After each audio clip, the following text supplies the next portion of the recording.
Nous accordons beaucoup d'importance à notre habillement, à la façon de nous vêtir, à la façon de nous maquiller, à la façon de nous présenter devant les gens. Mais nous accordons très peu d'importance à notre façon de parler. Aujourd'hui, je vais dire à quelqu'un, le premier adversaire que tu dois dompter, c'est ta langue. Tu vas en savoir plus, alors installe-toi bien.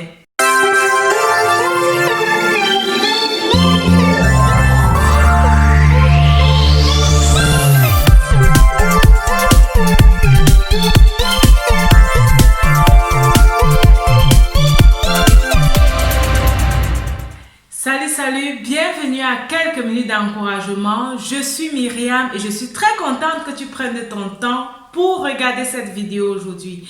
Si tu es là pour la première fois, tu as deux choses à faire. La première, c'est de t'abonner à cette chaîne et la deuxième, c'est de t'abonner pour recevoir toutes les notifications sur les vidéos que je publie ici sur cette chaîne. Aujourd'hui, je veux attirer ton attention sur la façon de parler de toi et de parler des autres. Tu as certainement regardé la dernière vidéo que j'ai postée sur cette émission Les Minutes d'encouragement. Si ce n'est pas le cas, tu as le lien en commentaire. Fais un tour dans cette vidéo. J'ai partagé avec toi 10 façons de parler que tu dois absolument éviter. Et aujourd'hui, je viens encore t'encourager sur ta façon de parler, sur ce que tu dis. Qu'est-ce que la Bible te dit? La Bible te dit, la vie et la mort sont au pouvoir de la langue et quiconque aime en mangera les fruits. Quand tu regardes la vie de Dieu, Dieu a créé tout par la parole. Il dit que la lumière soit et la lumière fut. Tout ce que Dieu disait à la nature de créer, la nature créait. Donc par la parole, Dieu a créé tout ce qui existe. Et par ta parole également, tu as la capacité de créer ce que tu veux voir. Oui, tu as la capacité de créer ce que tu veux voir. L'erreur que nous commettons, que moi-même j'ai commis, que beaucoup de personnes commettent, c'est que nous nous précipitons pour parler. Nous nous précipitons souvent pour dire des choses et souvent nous disons des choses que nous ne devrions pas dire. Je me rappelle pour la petite histoire, je préparais à l'époque le BEPC. C'est un examen qu'on fait durant le cycle scolaire au Cameroun, le BEPC. Et j'avais une amie avec qui j'apprenais, on était motivés tout ensemble pour réussir à cet examen. Et alors, qu'est-ce qui s'est passé? Lorsque les résultats des examens sont enfin sortis, j'avais eu mon examen et mon amie n'avait pas eu son examen. Elle était tellement triste et je comprenais sa peine, je comprenais sa douleur parce que moi également j'avais appris avec elle et je voulais à tout prix qu'elle réussisse à cet examen comme moi. Et qu'est-ce que je lui ai dit? Je lui ai dit, oh, ne te gêne pas, vraiment c'est vrai que tu n'as pas passé, mais qui sait, probablement nous aurons le bac ensemble. Et j'ai dit ce jour, j'ai déclaré une parole qui m'a valu mon examen. Je ne vous dis pas combien de fois j'ai dû échouer le bac pour attendre cette amie. La façon dont tu parles, ce que tu dis a un très grand rôle. C'est pourquoi tu dois faire attention à tout ce que tu dis, à tout ce qui sort de ta bouche, que ce soit en bien ou en mal, tu dois faire attention à tout ce que tu dis.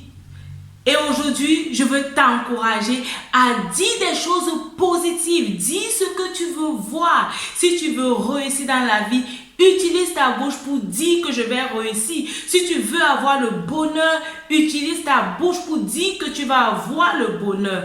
Et David savait bien le faire. Qu'est-ce que David faisait lorsqu'il était dans des difficultés? Il disait que l'Éternel est son berger. Il déclarait que l'Éternel est son berger et qu'il ne devait manquer de rien. David avait vraiment compris l'importance de dire ce qu'il voulait voir dans sa vie.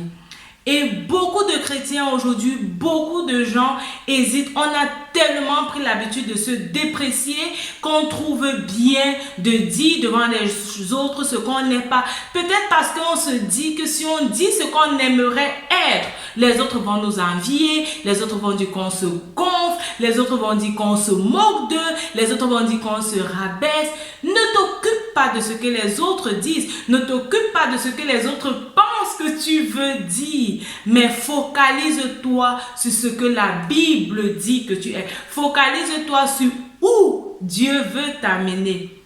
Et tout commence par les pensées. Tout commence par ta façon de penser, par ta façon de te voir, par ta façon de comprendre le monde et de comprendre les choses qui se passent autour de toi. La Bible te dit que tout ce qui est bien et digne de louange soit l'objet de tes pensées. Et de l'abondance du cœur, la bouche parle. Si dans ton cœur, tu mûris des paroles négatives, tu mûris des dépréciations, tu vas te retrouver facilement en train de te désapprécier. Mais si dans ton cœur, tu mûris des paroles de louange, tu mûris les appréciations, tu vas finir par t'apprécier, tu vas finir par voir ce qui est bien, même lorsque les choses vont sembler ne pas être bien. Tu vas voir au-delà des choses parce que tu vas voir avec la vue que Dieu te donne, avec les yeux de la foi, les yeux de la foi, les yeux prophétiques, voir au-delà des choses qui semblent ne pas aller. Je t'encourage vraiment à faire attention à ta façon de parler, à tout ce que tu dis, à tout ce que tu déclares. Parce que lorsque tu déclares une parole, elle revient à toi. Toi-même, tu entends cette parole. Et que ce soit sur toi ou sur quelqu'un d'autre, tâche à déclarer des paroles qui construisent. Tâche à déclarer des choses que tu veux effectivement voir dans ta vie. Des choses que tu veux effectivement qu'elles se réalisent. Nous sommes vraiment de passage sur cette terre. On est là pour peu de temps et nous devons vivre cette vie au maximum pour plaire à Dieu. Nous devons vivre cette vie au maximum pour être épanouis et avoir tout ce dont nous désirons. Et ça commence par ta façon de parler. Commence à déclarer dans ta vie des choses que tu veux voir arriver. Ce que Dieu dit que tu es. Dieu dit que tu es un grand. Dieu dit que tu es la tête, non la queue. Dieu dit que tu es un champion. Dieu dit que tu es un vainqueur.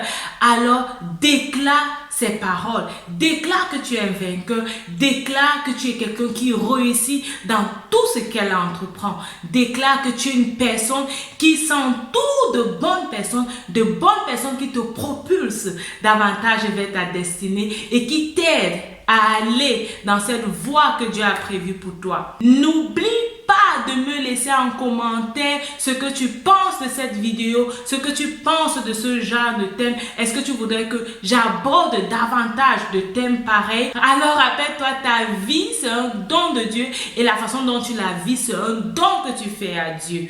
Tu es là pour briller, tu es appelé à impacter ce monde. Positionne-toi comme la lumière. Que Dieu te bénisse et on se dit à bientôt. Bye bye.